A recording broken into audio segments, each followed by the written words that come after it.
They were able to do that in part with American taxpayer dollars.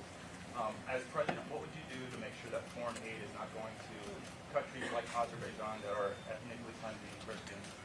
Well, first of all, I mean, I've been sympathetic to the Armenians, Christians. I mean, I think that I wonder if they were a different religion, how that would have been treated in the military or in the media.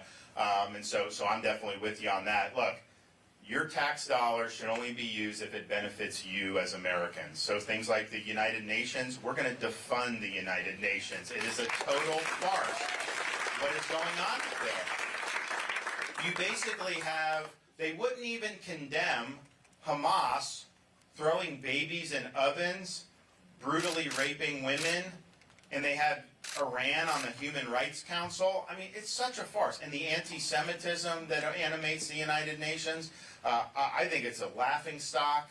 I think it's a corrupt institution. We shouldn't do it. And you look at some of the money we've sent. Your tax dollars have gone to promote transgenderism in Bangladesh. Your money has gone to do some really crazy things.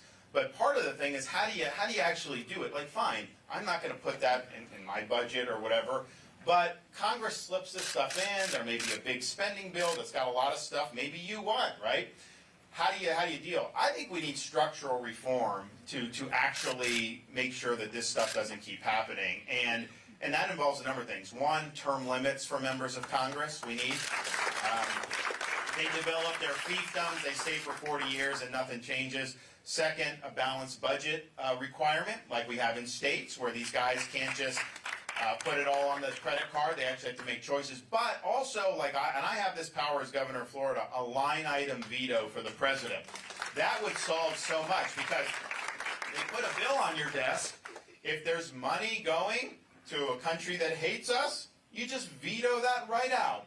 And it's gone. You veto all these individual things. So I'm actually going to work as president to get some momentum behind doing these amendments under Article 5 of the Constitution. So there's two ways you can amend the Constitution, through the Congress with 2/3 or through 2/3 of the states. 2/3 of the states do it, then we can do these amendments. So I think term limits, balanced budget, line item veto, those are all popular. Term limits is popular with every male, female, Republican, Democrat, black, white, it doesn't matter. Line item veto is popular. Balanced budget amendment, maybe some of the deep blue states, wouldn't do that because they want to get bailed out by the federal government. When Illinois goes bankrupt, they're going to come and expect you in New Hampshire to bail them out. Not when I'm president, that's not going to happen, but that's what I think the left. So we'll have to work through that, but I think you just need some structural change. I don't see how you can keep going the way we do and just hope that we draw an inside straight in an election and that we're able to just make all these good, when we can make good decisions, don't get me wrong. But then 4, 8, 10 years down the road, people can come in, they can change it, and they can start spending again. You gotta have restraints on these people because they have not done the job for decade after decade.